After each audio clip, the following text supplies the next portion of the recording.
नमस्कार, मैं हूं संजय शर्मा। आप देख रहे हैं 4 PM न्यूज नेटवर्क। ट्रंप ने एक बार फिर मोदी जी को बहुत जोर का झटका दिया है। भक्त मोदी जी के भक्तों के दिल में धक्का लगा है और नोएडा के एंकर और एंकरनियों के पसीने आ गए हैं। ट्रंप ने पहला फोन किया, मोदी जी को नहीं किया। यहाँ भक्त ने तो मान रहे थे कि बुला ना पाए हों, अंजना कश्यप करी थी, भीड़ बहुत थी। लेकिन अब देखिएगा, ट्रंप को मोदी जी बुलाएंगे, मोदी को ट्रंप बुलाएंगे, दोनों के बीच में बड़ी अच्छी वार्ता होने वाली है। तो यहाँ के नोएडा के एंकरनियों ने फोन के बड़े बड़े कटआउट्स बना दिए थे कि अब ट्रंप का फोन आएगा और हम शो करेंगे। लेकिन ट्रंप ने पहला फोन किसको किया? ट्रंप ने सबसे पहला फोन सऊदी अरब के शेख को किया। ना बाप बड़ा ना भैया, सबसे बड़ा रुपया। उन्होंने वहां के सऊदी अरब के क्राउन प्रिंस मोहम्मद बिन सलमान को फोन किया कि दोस्त, हम लोग मिल के काम करेंगे। अब बताइए, जो व्यक्ति फिलिस्तीन का घनघोर समर्थक हो, जो कह रहा हो कि फिलिस्तीन के मुद्दे पे बात की जानी चाहिए, ट्रंप का पहला फोन उसको आता है, वो भी $600 बिलियन निवेश की बात कर लेते हैं। यानी कहीं अपनी लाइन कहीं नहीं है। और जब हमारे विदेश मंत्री ने कहा कि कब आएंगे ट्रंप साहब, तो वहां कोई जवाब नहीं दिया गया। मैं इन बातों से खुश नहीं हूं, भारत के सम्मान पे कतई खुश नहीं हूं, मोदी जी के सम्मान पे भी खुश नहीं हूं। लेकिन मोदी जी ने जो गुब्बारा फुलाया था, जो यहाँ के लोगों को दिखाया था, वो फट रहा है और हम उसके लिए खुद को अपमानित होता हुआ महसूस कर रहे हैं। मैं जितना बता रहा हूं उससे कहीं ज्यादा विस्तार से अभय दुबे जी ने बताया है। मैं आपको लेके चलता हूं उनके पास। बहुत शानदार बातचीत है। पहले चैनल को सब्सक्राइब और ज्वाइन करिएगा, फिर ये बातचीत सुनिएगा। चलते हैं अभय जी के पास। 4 PM न्यूज नेटवर्क में स्वागत है अभय दुबे जी आपका। एक बड़ा चर्चित गाना था, मेरे पिया गए हैं रंगून, वहां से किया है टेलीफोन, तुम्हारी याद आती है। हमारे मोदी जी को ट्रंप के बनने के बाद उनकी याद सताने लगी थी कि अब तो पूरी दुनिया मुट्ठी में होगी। ट्रंप जी बुलाएंगे, उनको गले लगाएंगे, मोदी जी भी उनकी पीठ थपथपाएंगे जैसे बराक ओबामा की थपथपाई थी। और फिर दिल्ली में उसके चर्चे होंगे, दिल्ली चुनाव में ये छा जाएंगे कि साहब मोदी जी का ट्रंप ने कितना स्वागत किया। मगर दिल के अरमान नालियों में बह गए, ऐसा हुआ नहीं। खराब किया, ट्रंप को नहीं करना चाहिए था भारत के राष्ट्रपति।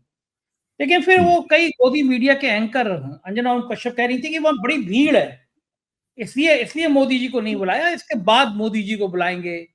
उसके बाद ट्रंप को मोदी जी दिल्ली बुलाएंगे और बड़ा भव्य स्वागत होगा, दोनों के बीच में बहुत अच्छी बातचीत होगी।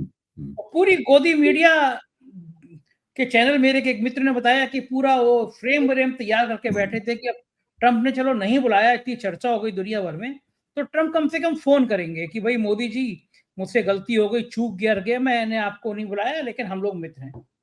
लेकिन पहली फोन कॉल जिस आदमी को गई, उसने भक्तों को एंकर, नोएडा चैनल के एंकरनियों के दिल में सांप लौटा दिए। ट्रंप ने मोदी को नहीं करी। बड़ा लोग कह रहे थे वो हिंदूवादी नेचर का है। सुधीर चौधरी बता रहे थे मोदी से प्रभावित है, जैसे मोदी ने कहा 100 दिन में मेरा मैप है, फिर ट्रंप का मैप है, मोदी जी की योजना, ट्रंप की योजना। सुधीर चौधरी बस यही नहीं कह पाया कि ट्रंप ने राजनीति मोदी को देख देख के सीखी है और मोदी उनके, लेकिन सब कुछ उन्होंने कह दिया अपने शो में। लेकिन पहली कॉल जिनको की, उसने बिल्कुल सांप लौटा दिए। ट्रंप ने फोन उठाया और मिलाया, उन्होंने सऊदी अरब के शेख मोहम्मद बिन सलमान को फोन किया। मोहम्मद बिन सलमान ने भी कहा कि आपका स्वागत है और मैं 600 बिलियन का निवेश करने को तैयार हूं। ना बाप ना बड़ा भैया, सबसे बड़ा रुपया। मोदी जी नहीं है, सऊदी के शेख हैं। अब भक्त लोग यहाँ पे बड़े हिंदूवादी चेहरे के रूप में ट्रंप को साबित करने में लगे थे। उनके दिल पे क्या लौटेगा और क्या रणनीति है कि मोदी की जगह वो एक मुसलमानों के इलाके के राष्ट्राध्यक्ष से बात कर रहे हैं? क्या संदेश है अमेरिका का? और वो सलमान साहब जो फिलिस्तीन का समर्थन करते हैं, जिनकी शर्त ये है कि भाई फिलिस्तीन को अमेरिका मान्यता दे, स्वायत्ता दे, क्या पूरा दुनिया का इतिहास बदल गया? सीन क्या है पीछे, आपको क्या लगता है भाई जी? देखिए, जब ट्रंप चुनाव लड़ रहे थे और वो बड़ी बड़ी बातें कर रहे थे चुनाव के दौरान, और ट्रंप और भारत में लगातार ये उम्मीद थी कि जैसे कि भारत के दोनों हाथों में लड्डू हैं। अगर ट्रंप जीत गए तो मोदी जी के दोस्त हैं, और कमला हैरिस जीत गई तो वो भारतवंशी हैं, उनकी जड़ें भारत में हैं, तो भारत दोनों तरह से फायदे में है। इस प्रकार की तमाम बातें की जा रही थी। और अब इसमें जो मोदी सरकार की है, वो अमेरिका की मदद से उनकी बल्ले बल्ले होगी। लेकिन कमला हैरिस बुरी तरीके से चुनाव हार गई, थोड़ी बहुत नहीं, काफी बुरी तरीके से चुनाव हारी हैं, और ट्रंप ने जबरदस्त जीत हासिल की। उसके बाद भारत सरकार की उम्मीदें बहुत ज्यादा बढ़ गई कि ट्रंप के साथ ये करेंगे वो करेंगे, लेकिन जैसा उस वक्त तमाम विशेषज्ञ बता रहे थे, ट्रंप जो हैं बहुत ही ट्रांजैक्शनल किस्म के व्यक्ति हैं। ट्रांजैक्शनल का मतलब यहां पर ये होता है कि वो केवल उसी के साथ बातचीत करते हैं जिससे जिसे वो कुछ दे सकते हो बिना किसी घाटे के। समझ रहे हैं आप? वो दे सकते हो बिना किसी घाटे के, और फिर उससे ले सकते हो अपने फायदे के लिए बदले में। ये है ट्रांजैक्शनल का मतलब, सीधा सीधा मतलब। और उनकी दिलचस्पी सिर्फ ऐसे ही लोगों से बातचीत करने में है। इस वक्त भारत के प्रधानमंत्री नरेंद्र मोदी के पास ऐसा कुछ नहीं है जो वो अमेरिका को दे सकें। ये ट्रंप को अच्छी तरीके से पता है। भारत के साथ जो कुछ भी बातचीत होगी वो विवादित मुद्दों के ऊपर होगी। पहला विवादित मुद्दा है कि वहां पर जो अवैध रूप से भारतीय रह रहे हैं उनको कैसे डिपोर्ट किया जाए, मीडिया के हंगामे के बीच डिपोर्ट किया जाए, भारत उनको प्रत्यार्पित कैसे किया जाए, मीडिया के हंगामे और उसकी जो फ्लैश लाइट्स हैं उसकी फोकस के बीच डिपोर्ट किया जाए, या चुपचाप किसी को पता ना चले डिपोर्ट कर दिया जाए। राष्ट्रपति जो बाइडेन के शासनकाल में भी 1100 भारतीय वहां से डिपोर्ट किए गए थे, किसी को पता नहीं चला। चुपचाप एक प्लेन आया और उनको 1100 भारतीयों को यहां पे उतार के चला गया। अब वो बात पता लग रही है क्योंकि ट्रंप जो है वो बहुत बड़े पैमाने पर गैरकानूनी रूप से रह रहे भारतीयों को डिपोर्ट कर रहे हैं। तो अब ये बहुत बड़ा विवादित मुद्दा है। उसके बाद में अमेरिका भारत के माल के ऊपर कितना आयात शुल्क लगाएगा, ये एक बहुत बड़ा विवादित मुद्दा है। अच्छा, तो ये हैं दो विवादित मुद्दे जिससे अमेरिका और भारत के ट्रंप के शासनकाल में संबंधों की शुरुआत होगी इन पे चर्चा से। तो जाहिर है कि ट्रंप को अभी कोई दिलचस्पी नहीं है नरेंद्र मोदी से बात करने में। ट्रंप को अभी कोई दिलचस्पी नहीं है नरेंद्र मोदी को फोन करने में। ये बिल्कुल मैं तथ्यात्मक बात आपसे कह रहा हूं। वो उन लोगों को फोन करेंगे जिससे अमेरिका को लाभ पहुंच सकता है। वो उन लोगों से बातचीत करेंगे जिनसे अमेरिका बातचीत करके अपने दुनिया में उसका रुतबा जो है उस रुतबे में वृद्धि कर सकता है। वो देश है चीन। यानी चीन अमेरिका का भविष्य का कंपटीटर है, भविष्य का प्रतियोगी है। वो दुनिया की सबसे बड़ी ताकत बनने के लिए अमेरिका से होड़ कर रहा है। केवल उसी की अर्थव्यवस्था में दम है कि वो अमेरिकी अर्थव्यवस्था के साथ में दूबड़-दू खड़े होकर बात कर सके, और किसी की अर्थव्यवस्था में ये दम नहीं है। इसलिए ट्रंप की दिलचस्पी इसमें है कि भाई चीन के साथ किन किन मुद्दों के ऊपर चर्चा हो सकती है, क्या क्या चीजें हैं जिनका लेन देन हो सकता है।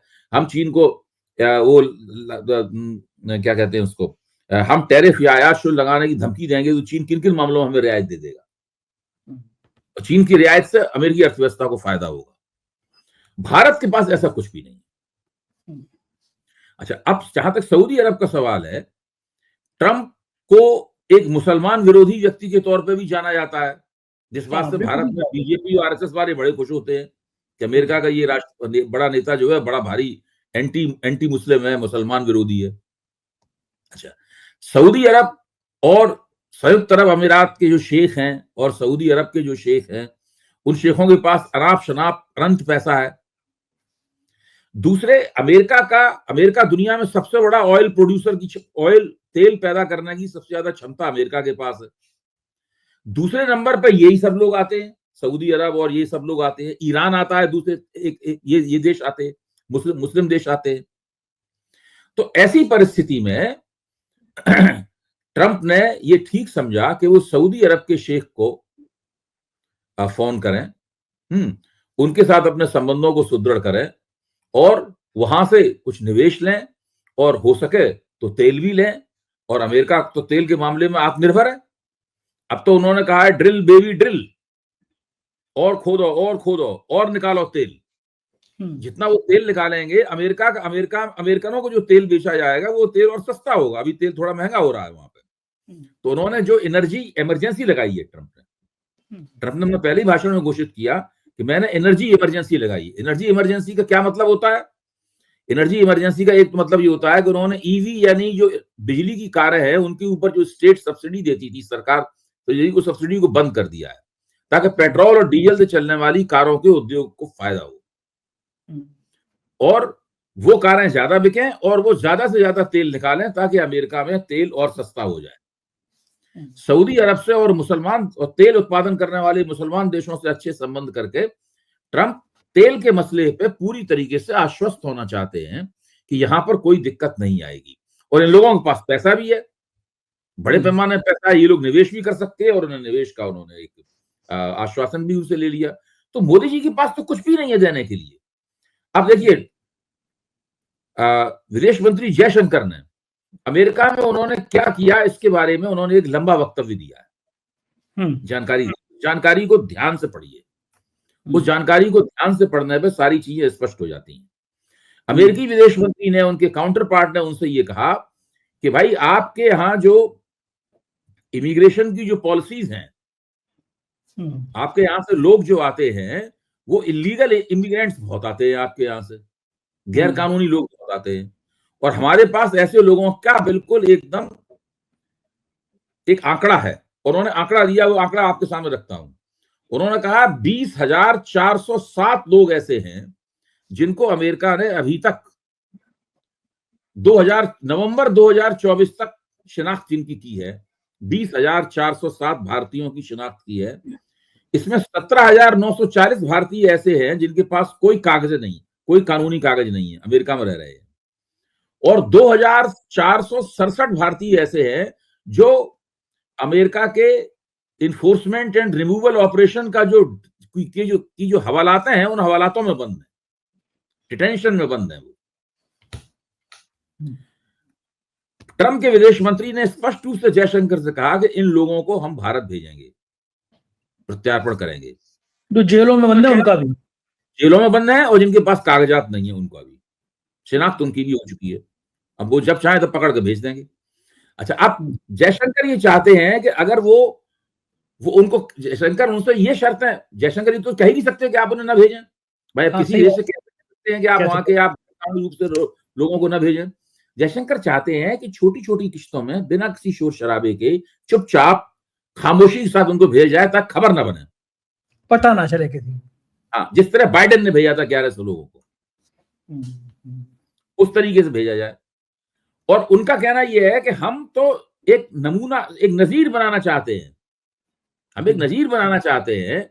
हम मैक्सिको में और भारतीय जो गैर कानूनी मैक्सिको वासी हैं, गैर कानूनी जो भारतीय हैं, उनको हम भेजेंगे और उनका प्रचार करेंगे, बताएंगे दुनिया को, देखो हमने जो चुनाव में कहा था वो हम करके दिखा रहे हैं।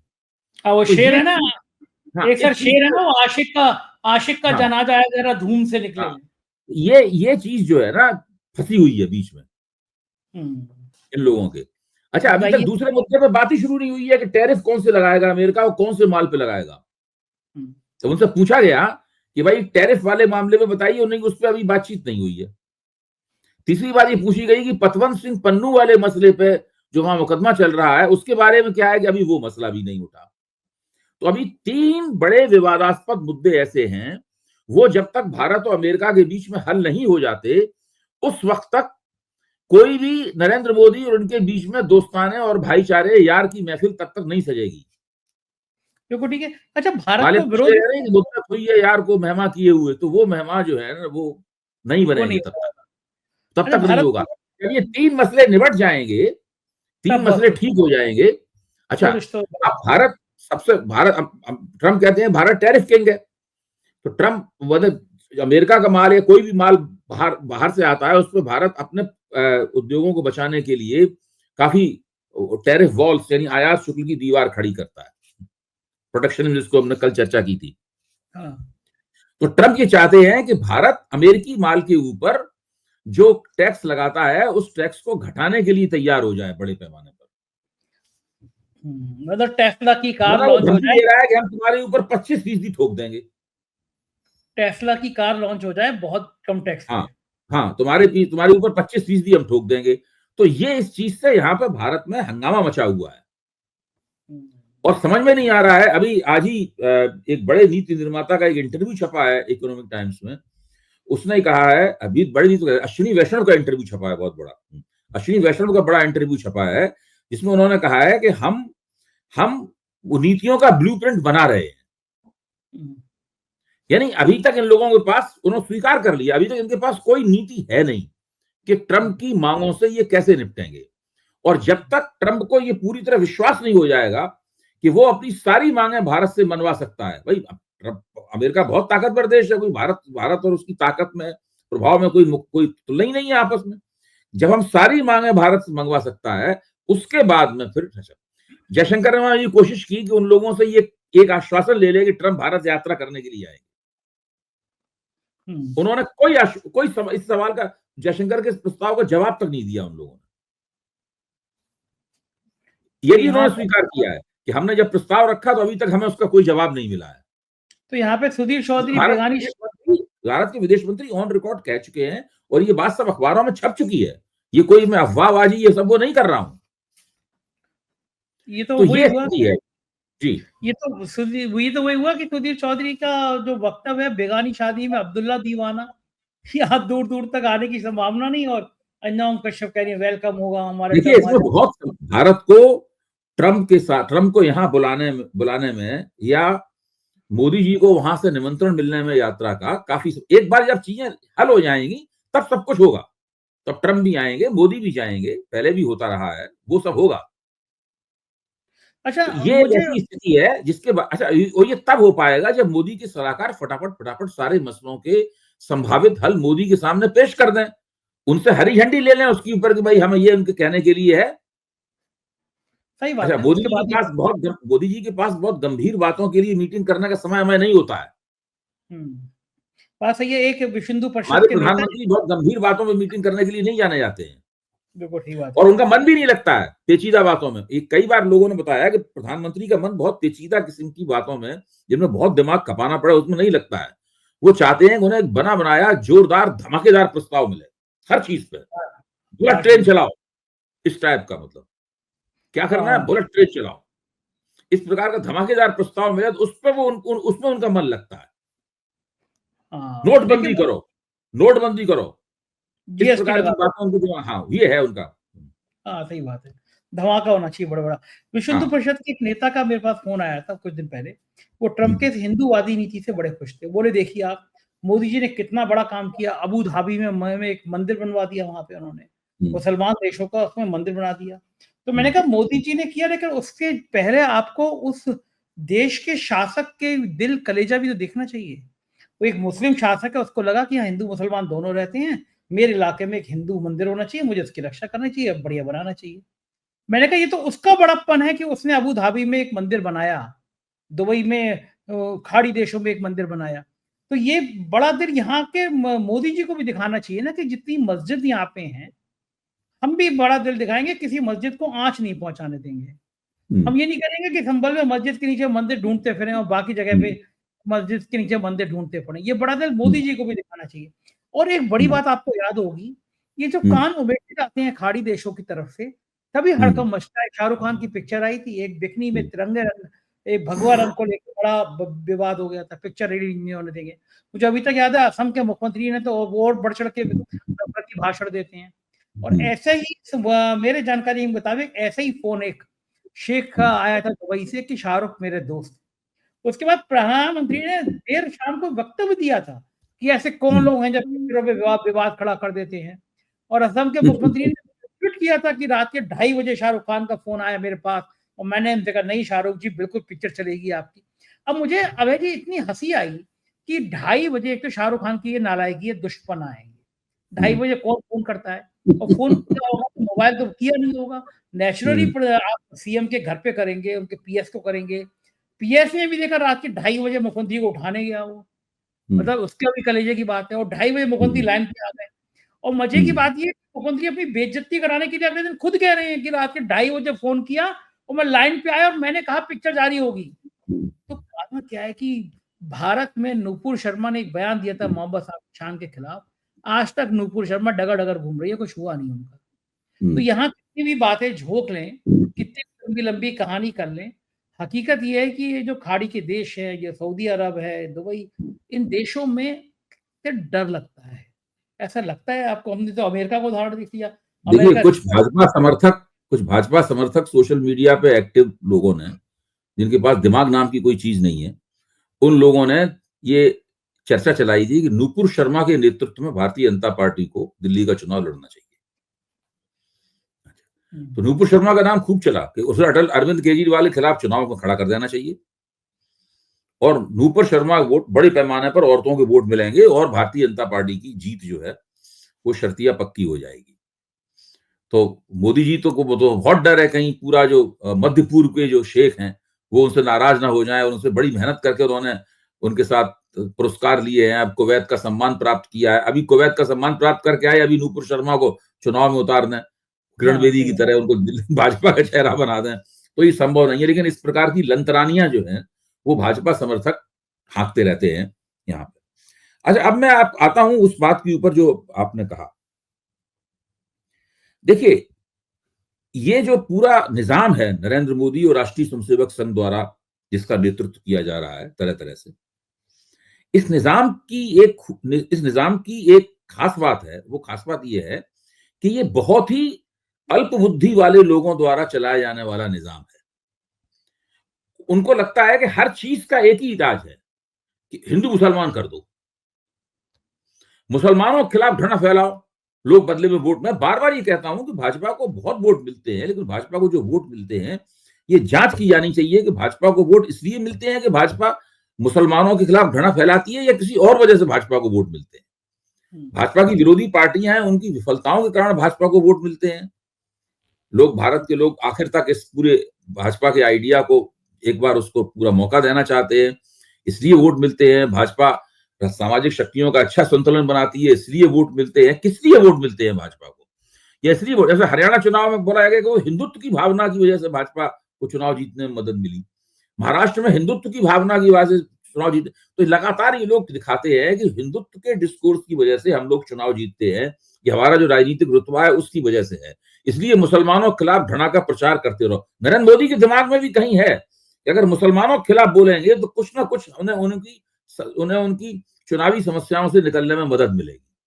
इसीलिए हर चुनाव के खत्म होते होते चुनावी मुहिम लोगों की सांप्रदायिक हो जाती है। लोकसभा चुनाव में तो शुरुआत से ही सांप्रदायिक थी। हाँ, ये जो पूरा दृष्टिकोण है मतलब इनका, आखिरकार क्यों भाजपा एक ऐसा सर्वे नहीं कराती, एक ऐसा सर्वे नहीं कराती देखे कि हिंदुत्व की वजह से उसको कितना वोट मिलता है। ठीक बात है भाई, एक अगर मान लो कुछ करोड़ वोटरों ने भाजपा को वोट दिया तो एक बार ये जांच ठीक से क्यों नहीं करवा लेती भाजपा, इनमें से कितने लोगों ने हिंदुत्व की वजह से वोट दिया या वोट देते समय उनकी पहली प्राथमिकता क्या थी। हो सकता है वोटरों की तीसरी चौथी प्राथमिकता हिंदुत्व हो, पहली प्राथमिकता उनकी क्या थी। और ये मैं मानता हूं अगर ये सर्वे कराएंगे तो उसमें हिंदुत्व बहुत पीछे निकलेगा। उसका मेरे पास एक सबूत है, लोकसभा चुनाव के अंदर जितने भी मुद्दों पे लोग जाते थे, जो सर्वे एजेंसियां थी लोगों के पास जाती थी, उसमें हिंदुत्व सबसे पीछे रहता था। राम मंदिर को तो मुद्दा ही नहीं लोगों ने माना। अगर हिंदुत्व सबसे बड़ा मुद्दा होता तो राम मंदिर सबसे बड़ा मुद्दा होता वहां चुनाव में। सही बात है। बार बार लोगों से पूछा गया राम मंदिर मुद्दा है? नहीं, राम मंदिर रामलला के बड़ी श्रद्धा है, चुनाव का मुद्दा नहीं। तो ये स्थिति है। ये भारतीय जनता पार्टी वाले, इनके डीएनए में मुसलमानों के खिलाफ घृणा फैलाना है। उसका कोई फायदा हो या ना हो, जरूर ये बोलते हैं, जरूर ये कहते हैं। अच्छा, उसका एक और बात है, भाजपा के जो कार्यकर्ता, जो नेता मुख्यमंत्री हो, सत्ता में हो या ना हो, जितना मुसलमान विरोधी बात बोलते हैं, उनको लगता है कि पार्टी की जो हायरार्की है, पार्टी में उनकी पदोन्नतियां होती रहेंगी। हाँ। नया बंदा आता है बीजेपी में और भी तेजी के साथ, हेमंत बिश्व शर्मा उसके सबसे बड़े प्रमाण है। मुसलमानों के खिलाफ घृणा फैलाने में उन्होंने जो रिकॉर्ड कायम किया है, वो आरएसएस वाले भी शर्मा जाए उनके मुकाबले, जबकि सारी जिंदगी उनकी कांग्रेस में गुजरी है। अभी मैं अभय जी पिछली दीपावली पे दुबई में था, फिर अबू धाबी गया। अबू धाबी की शानदार मस्जिद है, उसको देखने गया। उस मस्जिद में दो मजेदार बात हुई। एक तो मैं जैसी मस्जिद में निकल रहा था, सामने से एक पूरा परिवार आ रहा था और उन सज्जन ने मेरे को गले लगा लिया। तो मैं हैरान कि मुझे अबू धाबी भी लोग जानते हैं, वो 4PM देखते थे वहां। उसके आगे बढ़ा तो दूसरी मजेदार बात ये हुई कि वहां पे बड़ा सा मोदी जी का फोटो लगा हुआ था कि अबू धाबी की मस्जिद वो शेख के संग घूम रहे हैं और देख रहे हैं और तारीफ कर रहे हैं कि क्या मस्जिद है। तो वहां की मस्जिदों की तो तारीफ करेंगे, कोई हम भाषण में कहेंगे हाँ मस्जिद खुदवाएंगे और फिर कहेंगे तुम्हारा सारा सामान जो है मुसलमानों को दे देंगे, तुम्हारा मंगलसूत्र। तो वहां आके मस्जिद में कह रहे हैं मोदी जी कि वाह क्या मस्जिद है, कितनी सुंदर मस्जिद है। ये दोहरा चरित्र, आज मुझे एक हाई कोर्ट के पूर्व चीफ जस्टिस ने दोपहर में भोजन के लिए बुलाया था, तो उनसे मेरी चर्चा हो रही थी। बहुत ही ज़हीन आदमी है। उनसे मेरी चर्चा हो रही थी, तो वो उनका सवाल ये था कि मुसलमानों का विरोध करके कब तक भारतीय जनता पार्टी चुनाव जीतती रहेगी, या चुनाव जीतने के बारे में सोचती रहेगी कि इससे ये चुनाव जीते जा सकते हैं। तो मैंने उससे यही कहा कि ये चीज धीरे धीरे इसके डिविडेंड्स, अब इसके लाभांश मिलना बंद हो गए। ये एक ऐसा बॉन्ड है जिसमें मिलने वाला जो इंटरेस्ट होता है, मिलने वाला ब्याज जो है लगातार घटता जा रहा है। किसी बॉन्ड पे 10% ब्याज मिलता है, अगली साल 9% रह गया, उससे अगली साल पता चला 6% रह गया। तो अब इसमें ब्याज इतना घट गया है, इसका मिलने वाला, मुसलमानों के खिलाफ घृणा फैलाने से मिलने वाला ब्याज इतना घट गया है कि उससे चुनाव जीतना नामुमकिन है। बिल्कुल ठीक कह रहे हैं आप, लेकिन अभी इसके बावजूद, घटते हुए सूचकांक के बावजूद भी योगी आदित्यनाथ दिल्ली में जाके कह रहे हैं बटोगे तो कटोगे, नारे लग रहे हैं। उनका भाषण भी आज ऐसी था। बीजेपी नहीं मानने वाली आपकी बात। देखिए, योगी आदित्यनाथ का जहां तक सवाल है, इसके ऊपर तो कभी आप मेरे साथ अलग से कार्यक्रम कीजिए। वो इस वक्त भाजपा के आला कमान यानी नरेंद्र मोदी और अमित शाह और राष्ट्रीय स्वयंसेवक संघ, जो जिनकी वजह से वो चीफ मिनिस्टर के पद पर टिके हुए अभी तक, इस वक्त योगी आदित्यनाथ तो दोनों के हलक में अटक गए। मुझे नहीं लगता कि इस वक्त राष्ट्रीय स्वयंसेवक संघ भी उनसे कोई खास खुश है। राजनीति उनकी संभल तो वही करवा रहे, तो वो जिस तरह संघ चाहता है वो उस तरह नहीं चल रहे। उनका अपना तरीका है राजनीति करने का, जो जिसमें वो संघ से अनुशासित होना नहीं हो सकते। संघ से अनुशासित किसी से भी अनुशासित। दूसरे, जब से वो उत्तर प्रदेश के मुख्यमंत्री बने हैं, सारे देश में उनकी मीटिंगें कराई जाती हैं, हर चुनाव में उनको स्टार प्रचारक के तौर पर घुमाया जाता है। इससे उनको मुगालता हो गया है कि वो देश के प्रधानमंत्री बन सकते हैं। हाँ, चर्चा तो होती है। सही बात। हाँ, तो बहुत मुगालता होता है ना भाई। किसको बुलाया, किसको, किसी और विष्णुदेव साय तो नहीं जाते कहीं भाषण देने के लिए, भजन लाल शर्मा तो नहीं बुलाए जाते, मोहन यादव तो नहीं बुलाए जाते, उन्हीं को बुलाया जाता है हर जगह चर्चा कर, भाषण देने के लिए। तो उससे मुगालता हो गया प्रधानमंत्री बनने का। ये सारी समस्याएं हैं। इनकी बहुत जल्दी ही भारतीय जनता पार्टी सोचना शुरू करेगी और राष्ट्रीय स्वयंसेवक संघ भी उससे सहमत हो जाएगा कि इनका क्या किया जाए। कुछ तो इलाज करना पड़ेगा इनका। बिल्कुल ठीक बात है। बहुत बहुत शुक्रिया अभय जी, आपने तो समय दिया, बातचीत की। Thank you. ये थे अभय दुबे जी, और मुझको यकीन है आपको समझ में आया होगा कि भारत और अमेरिका की नीति कैसे होने वाली है। अपनी राय बताइएगा जरूर। थैंक यू प्यार देने के लिए।